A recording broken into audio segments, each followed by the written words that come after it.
अस्सलाम वालेकुम दोस्तों, उम्मीद है आप सब लोग खैरियत होंगे। बात करेंगे ओमान वीज़ों के मतलब। देखें, हम तो रिलैक्स करके बैठे हैं और आपसे भी रिक्वेस्ट है कि भाई 2 दिन जो है अच्छे से गुजारें। और ऐसी खबर वीकेंड के ऊपर क्यों आती है, वीकेंड पे के ऊपर क्यों आती है? तो उसकी रीज़न है कि अगले 2-3 दिन में जो है तंबाकू खूब फैल जाता है और जो पैसे वैसे आने होते हैं वो आ जाते हैं। तो कोशिश करें कि जब भी वीकेंड हो और इस तरह की नॉन कन्फर्म न्यूज़ आएँ तो उसके लिए संडे तक का ज़रूर इंतज़ार करें। यानी अब तो जुम्मा हफ्ता है, कल ये तंबाकू चला है कि वीज़े बंद हो गए। अगर वाकई बंद हो भी गए होंगे तो हो सकता है अथॉरिटीज़ को पता चल चुका हो, खबर पहले लीक हो गई हो लेकिन मीडिया में ना दी हो, या गवर्नमेंट ऑफिशियल ने ऑफिशियली अनाउंसमेंट ना की हो।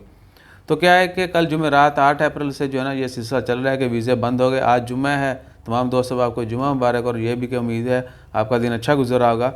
कल 10 को जो है हफ्ता है, और अगर वीज़ों का मतलब कोई भी अपडेट हुई तो क्या है कि परसों इतवार के दिन हर हाल में ज़रूर पता चल जाएगी। और हम आपसे पहले भी कहते रहेंगे कभी भी इस तरह की डेवलपमेंट हो तो थोड़ा सस्पेंस रहता है कि आज एक ब्रेकिंग न्यूज़ दियो, 2-4 दिन मीडिया भी बिज़ी रहेगा, लोग भी बिज़ी रहेंगे, सोशल मीडिया के ऊपर वीकेंड भी अच्छा गुजरेगा, हर बंदा मसरूफ़ रहेगा सर्चिंग में। तो क्या है कि सुकून से घर में बैठे मोबाइल पर सर्चिंग करते रहेंगे, ब्राउजिंग करते रहेंगे। संडे को फिर खबर आ जाएगी ब्रेकिंग न्यूज़, ये वीज़े बंद हो गए, फिर सिलसिला अगले वीक तक चलता रहेगा।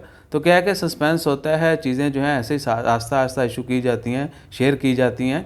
और वीकेंड पे ऊपर जो है तंबाकू फैलाना, वल्लाही उसका सवाब ही अलग है। आप जुमेरात को एक तंबाकू खबर फैला दें और आपका चिल मारें, दो ढाई दिन जो है ना हफ्ते की सुबह, बल्कि इतवार की सुबह तक चिल मारें, कोई ज़रूरत नहीं है कुछ और काम करने की। तो भाई इसलिए मैंने ऐड नहीं लगाई इस वीडियो के ऊपर कि आपका जो है ना आप ये ना कहें टाइम वेस्ट करना आ गया, उतों फिर कमाई भी कर रहे हो। आज का दिन इसके ऊपर ऐड नहीं चलाएंगे, कल से अनेबल कर देंगे। तो क्या है कि अभी तक वीज़ों का मतलब कोई ख़बर नहीं है। इवन कि अगर आप इमिग्रेशन कॉल करें तो वो कहते हैं हमारे पास ऐसी कोई इन्फॉर्मेशन नहीं है। बार बार कॉल करेंगे तो हो सकता है कह देंगे जी भाई वीज़ा सारे बंद हैं। इवन कि एयरलाइन, ट्रैवल एजेंट, सनत वालों ने कुछ ने कहा जी फैमिली के वीज़े बंद कर दिए गए, कुछ ने वर्क वीज़ा का मतलब उन्होंने नहीं बताया, सनत ऑफिस वालों ने। तो जैसे ही इतवार शुरू होगा आप भी सनत ऑफिस जाएँ, इमिग्रेशन जाएँ, आरओपी की ऑफिस जाएँ, कॉल कर लें ऑनलाइन, आपको स्टेटस पता चल जाएगा। सो इंशाअल्लाह ताला खैर, जो भी कच्चा चटा है वो इतवार के दिन खुल जाएगा। और आपका टाइम ज़ाया करने के लिए माजरत, अपना ख्याल रखें। हमारा ख्याल रखने के लिए वही पहली बात जो आखिर में हम करते हैं, लाइक शेयर सब्सक्राइब कीजिए, दुआओं में याद रखिए और हमेशा सबकी खैर मांगिए। जज़ाकल्लाह, अल्लाह हाफ़िज़।